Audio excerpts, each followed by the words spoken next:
খালকুলের কচু আনছি, তেঁতুলিয়ার ইলিশ আনছি। আজকে ইলিশের মাথা দিয়া কচু রান্না করব। এবার কচুগুলা কুটিয়ে নেব। কচু কোটা শেষ, কচু ধোয়া শেষ। হাসান, জাল জ্বালাইছো? জ্বালাইছি।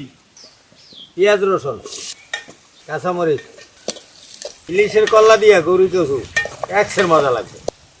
হলুদের গুঁড়া, স্বাদ মতো লবণ। এবার মাছগুলো দিয়ে দেব।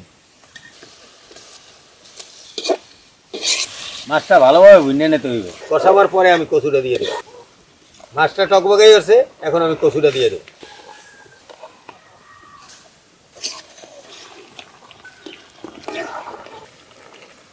ইলিশের কল্লায় কচু একবারে লাইটি ছেড়ে নিতে হবে। একবারে এই দেখেন, দেখছেন মিন হয়ে গেছে। ইলিশ মাছের কল্লা দিয়ে কচু রান্না হয়ে গেছে।